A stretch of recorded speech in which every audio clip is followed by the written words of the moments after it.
22 अगस्त 2025 की दोपहर लगभग 12 बजे के आसपास का वक्त हो रहा था। एक लड़का जिसकी उम्र लगभग 30 साल के आसपास रही होगी, पैरों में हवाई चप्पल, ब्लैक रंग की पैंट पहने हुई, सफ़ेद रंग की जो शर्ट थी वो प्रिंटेड थी। उसके उल्टे हाथ में यानी कि लेफ़्ट साइड में उसके एक थैला लटका हुआ था। राइट साइड में इस तरह से कुछ कागज़ थे, वह लेके चला जा रहा था। रास्ते में 1-2 महिला पुलिसकर्मी भी होती हैं, वो शायद उसे देखकर उसे एक फरियादी समझती हैं। वह फरियाद लेकर ही आया था। वह सीधा पहुंच जाता है लखीमपुर डीएम के कार्यालय में। वह जब वहां पहुंचता है तो बड़ी संख्या में अधिकारी बैठे हुए हैं। अब चाहे सीडीओ हो, एसडीएम हो या बड़े बड़े अधिकारी यहाँ पर बैठे हुए थे। इसी बीच में किसी की नज़र पड़ जाती है उस लड़के पर। तो उस लड़के से पूछा जाता है कि भैया क्या बात है, किसी काम से आए हो क्या? वो कहता है कि साहब इस थैले के अंदर ना मेरा बेटा है, बेटे की लाश रखी हुई है। बस मैं आप लोगों के पास आया हूँ। हाथ जोड़ते हुए रो रहा था। रोते रोते कहता है कि साहब मेरा जो बच्चा है ना उसको ज़िंदा कर दीजिए। बस मैं अपने बच्चे को ज़िंदा करवाने के लिए यहाँ पर आया हूँ। अब यह आवाज़ उस हॉल के अंदर जिसमें सारे अधिकारी बैठे हुए थे उसमें बहुत तेज़ी के साथ गूंजने लगती है। वो धीरे धीरे से बात कर रहा था, लेकिन वो आवाज़ें इतना सन्नाटा पसर जाता है कि बहुत दूर तक बैठे जो अधिकारी होते थे वो वहाँ तक भी पहुँच रही थी। दरअसल वो रोते रोते कहता है कि मेरा बच्चा है। दरअसल मेरी जो पत्नी है वो एक हॉस्पिटल में एडमिट है। वो कह रही थी कि बच्चा कैसा है, तो वह उसे कह के आया है, झूठ बोल के आया है कि वह ठीक है, लेकिन फ़िलहाल मशीन के अंदर रखा हुआ है।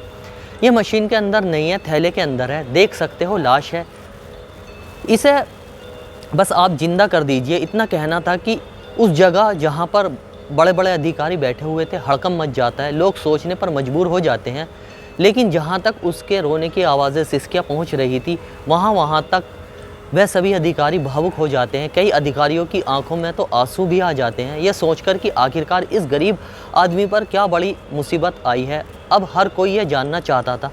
दरअसल आज की इस कहानी के माध्यम से हम यह भी बताने की कोशिश कर रहे हैं कि क्या हुआ था उस 30 साल के लड़के के साथ जो थैले में अपने बेटे की लाश लेकर सीधा पहुंच जाता है, वो भी डीएम साहब के सामने। आगे जो होता है पूरे प्रदेश में इस बात की चर्चा शुरू हो जाती है। स्वागत है आप सभी देखने वालों का, मैं दानिश अंसारी। आज की जो सच्ची घटना आप सुनने जा रहे हैं, यह सच्ची घटना है उत्तर प्रदेश का ज़िला है लखीमपुर। ज़िला लखीमपुर का एक थाना लगता है जिसका नाम है भीरा, और भीरा थाना क्षेत्र का एक गांव लगता है नौसर जोगी।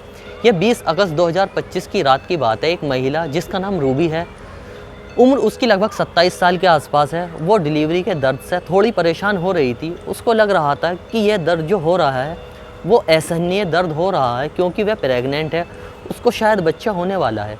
तुरंत ही उसकी जो छोटी बहन होती है जो उसके साथ में रह रही थी, क्योंकि उसकी देखभाल करने वाला कोई ना कोई तो होना ही था, वो अपनी बहन से कहती है कि बहुत ज़्यादा परेशानी हो रही है, तुम एक काम करो, अपने जीजा से मेरी बात करा दो। वह अपने जीजा से यानी कि विपिन के पास जाती है। विपिन गुप्ता जिसकी उम्र लगभग 30 साल के आसपास होती है, उसके पास जाकर कहती है कि जाकर देख लो, दीदी बहुत ज़्यादा परेशान है, बहुत तकलीफ़ से गुज़र रही हैं, तुम्हें बुला रही हैं, तुम्हें उसके पास जाना चाहिए। विपिन गुप्ता अपनी पत्नी के पास जाता है। उसकी पत्नी कहती है कि मैं बहुत तड़प रही हूँ, परेशान हो रही हूँ, एक काम करो कहीं ले चलो, मुझे यह दर्द बर्दाश्त नहीं होता।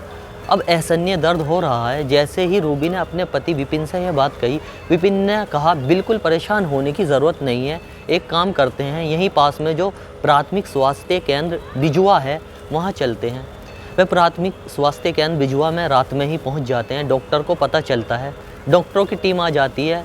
डॉक्टर कहते हैं कि अभी शायद वक्त पूरा नहीं हुआ है, लेकिन यह तकलीफ़ से गुज़र रही है, अभी बच्चा होने में कुछ वक्त बाकी है। आप एक काम करो, हम इन्हें ज़िला हॉस्पिटल रेफ़र कर देते हैं, अब लखीमपुर लेकर चले जाओ, वहाँ पर दिखा लेना। रात में ही उनको हायर मेडिकल सेंटर यानी कि ज़िला अस्पताल में रेफ़र कर दिया जाता है। अब विपिन अपने परिवार की 2 महिलाओं के साथ अपनी उस पत्नी को लेकर चला जाता है उसका उपचार कराने के लिए। सरकारी अस्पताल में उसको वो एडमिट करा देता है। एडमिट तो उसने करा दिया था, लेकिन उसकी हालत में कोई सुधार नहीं हो रहा था। परेशानी लगातार बढ़ती चली जाती है। इसी बीच में जो रूबी की बहन होती है वह गांव की ही एक आशा से कहती है, नाम उसका दीपा होता है। आशा कार्यकर्ता से कहती है कि दीदी आप ही कुछ रास्ता बता दो, बहन को तो बहुत दिक्कत बहुत परेशानी हो रही है। बहुत ज़्यादा जो बर्दाश्त नहीं हो रहा है, वो दर्द हो रहा है, आखिरकार करें तो क्या करें। वो कहती है बिल्कुल परेशान होने की ज़रूरत नहीं है, आपको मेरे हिसाब से महबागंज में एक हॉस्पिटल है, उसका नाम गोलदार हॉस्पिटल है, तुम्हें वहाँ चले जाना चाहिए, वहाँ जाना, वहाँ इसे एडमिट कराना, कोई दिक्कत कोई परेशानी हो सीधी मेरी बात करा देना, मैं अपने आप देख लूँगी। दीपा आशा कार्यकर्ता है। जैसे उसने ये बात रूबी की बहन से कही, रूबी ने अपने जीजा विपिन से कहा कि हमें यहाँ से चलना चाहिए, शायद यहाँ बहन को कोई आराम नहीं मिल रहा है, लगातार उसकी परेशानी बढ़ रही है। अब इसके बाद परिवार के लोग कहते हैं मरता क्या ना करता, और वैसे भी गरीब आदमी था, इलाज कराने के लिए वो किसी भी सूरत से, गरीब हो या अमीर हो, जब किसी को तकलीफ़ होती है तो वह किसी भी हद तक जाने को तैयार हो जाते हैं, और विपिन भी कुछ ऐसे ही था। एक उम्मीद की जो किरण थी ना, उसको ढूंढने की कोशिश कर रहा था। आखिरकार आशा कार्यकर्ता के कहने पर वह गोलदार हॉस्पिटल में जाते हैं, और वहां जाने के बाद जब मरीज को दिखाया जाता है तो यहाँ पर डॉक्टर हुक्मा गुप्ता होती हैं और साथ ही डॉक्टर मनीष गुप्ता होते हैं। मनीष गुप्ता और जो हुक्मा गुप्ता होती हैं वो उस मरीज को देखती हैं, यानी कि रूबी को देखती हैं, और देखने के बाद कहती हैं कि परेशान होने की कोई ज़रूरत नहीं, हम इनका इलाज जल्दी से शुरू कर देंगे, लेकिन कम से कम जो शुरुआती खर्चा होगा लगभग 25,000 के आसपास खर्चा होगा। अभी आप कुछ पैसे जमा करा दीजिए, 25,000 रुपये के आसपास, बाकी हम देख लेंगे। जैसे ही डॉक्टर की तरफ से ये बात कही जाती है, डॉक्टर जब पैसे मांग रहा था तब विपिन गुप्ता कहता है कि साहब मेरे पास फ़िलहाल 8,000 रुपये हैं, आप इलाज शुरू कर दो, मैं सारे के सारे पैसे का इंतज़ाम तुरंत कर दूंगा, बस आप मेरी पत्नी को बचा लीजिए, ठीक कर दीजिए, और कोई दिक्कत नहीं होनी चाहिए पैसे की, आप कोई टेंशन मत लेना, चाहे मुझे कुछ भी करना पड़े, एक एक रुपये का इंतज़ाम कर दिया जाएगा। जैसे ही रिसेप्शन पर जाता है और 8,000 रुपये जमा करा देता है, और उसके बाद फिर इलाज शुरू हो जाता है। अभी 24 घंटे भी नहीं हुए थे, यानी कि 12, 13 या 15 घंटे के आसपास ही हुए थे। इस हॉस्पिटल में डॉक्टरों को लगने लगता है, मरीजों को भी लगने लगता है कि इसकी स्थिति में कुछ सुधार नहीं होने वाला, तो वो इसलिए वह एक काम करते हैं, इस मरीज को यहाँ से टरका दो, यानी कि यहाँ से निकालना है। डॉक्टर ने आदेश दिया नर्स को, और नर्स ने सीधा आदेश देती है जो मरीज के तीमारदार होते हैं, विपिन गुप्ता और उसकी फैमिली के बाकी सदस्य होते हैं, कि इसको यहाँ से लेकर चले जाओ। वो कहते हैं कि आप कह रहे थे कि इलाज कर देंगे, कोई दिक्कत कोई परेशानी नहीं है, आप कह रहे हैं पैसे के लिए हम पैसे का भी इंतज़ाम कर रहे हैं, लेकिन आप कैसी बातें कर रहे हैं, यहाँ से लेके चले जाओ। अब यहाँ से कहा सुनी हो जाती है, बेबी को गुस्सा आ जाता है, आपने कल क्यों नहीं मना करा था, हम कहीं और अच्छी जगह लेके चले जाते। वो नर्स ने जो आदेश पीछे से सुना था वही आदेश आगे जारी कर दिया।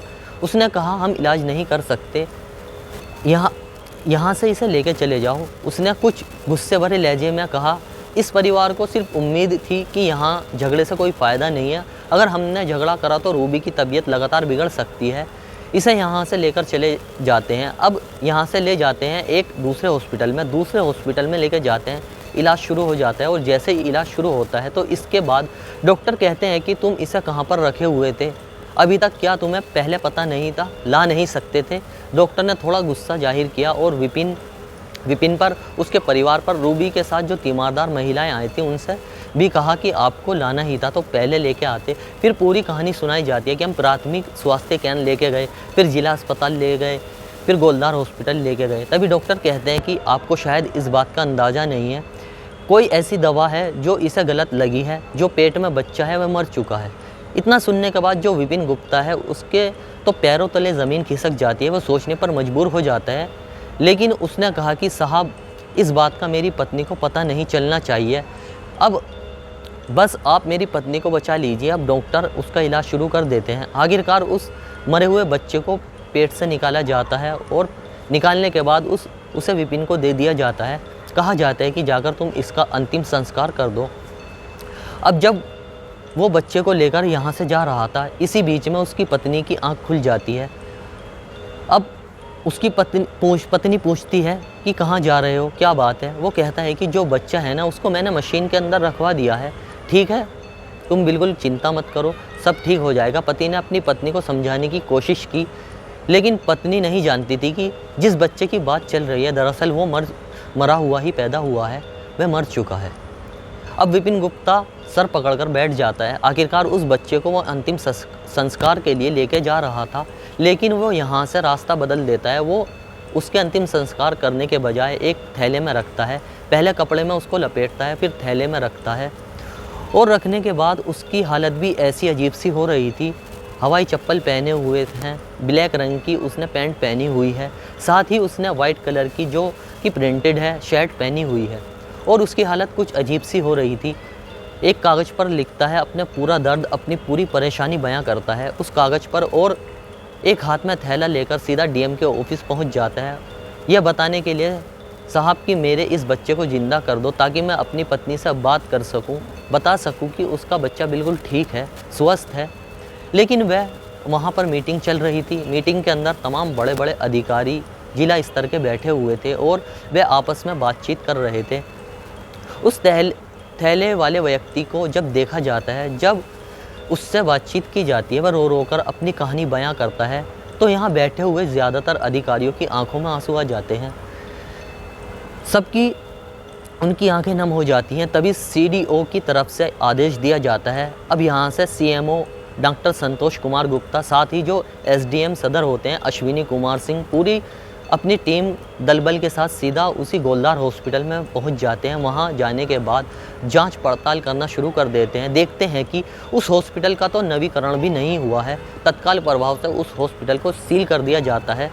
उसके जो मरीज थे जो फ़िलहाल इसमें एडमिट थे, उन्हें जिला अस्पताल में शिफ्ट कर दिया जाता है। अब इसके बाद यह मामला डीएम तक पहुंचता है। डीएम यहाँ की होती हैं दुर्गा शक्ति नागपाल। दुर्गा शक्ति नागपाल ने अपने एडीएम न्यायिक, जिनका नाम अशोक अनिल कुमार रस्तोगी होता है, उनसे कहा जाता है वह अपने तत्काल प्रभाव से उस हॉस्पिटल में पहुंच जाते हैं जिस हॉस्पिटल के अंदर रूबी का इलाज चल रहा था। रूबी की खैरियत जानते हैं, उससे पूछते हैं कि बेटा तुम ठीक हो ना, कोई दिक्कत कोई परेशानी तो नहीं है। साथ ही डॉक्टरों से मीटिंग करते हैं। डॉक्टर से कहते हैं कि डॉक्टर ध्यान रखना, इस बच्ची को, इसे किसी भी तरह की कोई दिक्कत कोई परेशानी नहीं होनी चाहिए। डीएम साहिबा ने कहा कि इसके इलाज में चाहे जितने भी रुपये खर्च हो जाएं, सब के सब पैसे का इंतज़ाम डीएम साहिबा करेंगी, इसलिए इसे किसी भी तरह की कोई दिक्कत कोई परेशानी नहीं होनी चाहिए। लेकिन दिक्कत परेशानी तो हो चुकी थी, जो होना था वो हो चुका था और वो भी बहुत भयानक हो चुका था। 7 साल बाद इस घर में खुशियाँ आ रही थी, लेकिन वह खुशियाँ काफूर हो जाती हैं जब बच्चा पेट में ही मर जाता है। 7 साल बाद एक बेटा होता है। अब इस परिवार वालों का रो रो कर बुरा हाल है। यह मामला सोशल मीडिया पर बहुत तेज़ी के साथ वायरल हो जाता है। अब चाहे वो एक्स हो या फेसबुक हो या यूट्यूब हो, अलग अलग जो भी प्लेटफॉर्म हैं सोशल मीडिया के, उन पर यह कहानी वायरल होने लगती है। अखबारों ने इस मामले को बड़ी प्रमुखता से प्रकाशित किया। इलेक्ट्रॉनिक मीडिया ने इस मामले को बड़ी चाप से चलाया। मामला अब उप मुख्यमंत्री ब्रजेश पाठक तक पहुंचता है। वहीं वह असल में उत्तर प्रदेश के स्वास्थ्य मंत्री भी होते हैं। अब उन्होंने उस आशा को नोटिस जारी कर दिया है, जिस आशा के कहने में आकर उन्होंने अपनी बच्ची को, उस लड़की को जिसका नाम रूबी है, उसको उपचार के लिए उस प्राइवेट हॉस्पिटल में भर्ती कराया था। उससे ये कारण पूछा गया कि तुम कारण बताओ, तुमने असल में इसको यहाँ से प्राइवेट हॉस्पिटल में क्यों भेजा। बड़ा सोचने वाली बात है, जब कहीं खासकर अगर कोई ग्रामीण परिवार का व्यक्ति हमारी इस वीडियो को देख रहा होगा और किसी प्राथमिक स्वास्थ्य केंद्र, सामुदायिक स्वास्थ्य केंद्र इनसे पाला अगर पड़ा होगा, तो ये यहाँ से सीधा वो हायर मेडिकल सेंटर रेफ़र कर देते हैं। प्राथमिक वाले यहाँ भेज देते हैं सामुदायिक में, और सामुदायिक वाले भेज देते हैं जिला अस्पताल में, और जिला अस्पताल वाले भेज देते हैं मेडिकल में। सही मायने में अगर देखा जाए तो मेडिकल में इलाज होता है ठीक से अगर होता, या एम्स जैसी बड़ी संस्थाओं में इलाज होता है। बाकी सरकारी हॉस्पिटल की जो स्थिति है वह कैसी रहती है उसे किसी से बताने की ज़रूरत ही नहीं है। जबकि हर साल का बजट जब पास होता है तो पता चलता है कि इतने लाख, इतने करोड़ रुपए हमने जारी कर दिए हैं, तो वो सारे पैसे कहाँ जाते हैं, कहाँ नहीं जाते हैं, इसका आउटपुट तो कभी दिखाई नहीं देता। लेकिन लाखों करोड़ों रुपये की बात ज़रूर की जाती है। और आम आदमी जब कभी अपने परिवार के किसी सदस्य को, पत्नी हो, खुद हो, या भाई बहन, माता पिता, किसी को भी एडमिट कराता है, तो उसके हाथ अगर कुछ लगता है तो वो मौत लगती है। उसका इलाज ढंग से नहीं हो पाता, और इलाज जिनका होता है वो बड़े बड़े हॉस्पिटल जो खुले हुए हैं वो बड़े बड़े लोगों के लिए होते हैं, गरीब लोगों के लिए नहीं होते। आज इस व्यक्ति की कहानी, विपिन गुप्ता की कहानी हर किसी के मोबाइल में तैर रही है। हर कोई यह बात जानना चाहता है। आप खुद ही अंदाज़ा लगा सकते हैं कि इसका असली दोषी कौन है। यदि प्राथमिक और सामुदायिक केंद्र हो या जिला हॉस्पिटल हो, वहाँ पर अगर मरीज को अच्छी सुविधाएं मिले तो कोई प्राइवेट हॉस्पिटल की तरफ भागने की कोशिश क्यों करेगा।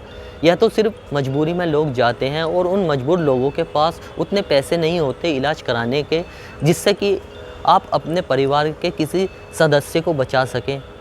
दोस्तों, इस कहानी को सुनाने का मकसद किसी का दिल दुखाना नहीं है, किसी को ठेस पहुंचाना नहीं है, बल्कि समाज में हो रही घटनाओं से आपको जागरूक करना है, सावधान करना है। आप जहां रहें सुरक्षित रहें, खुश रहें। जय हिंद दोस्तों।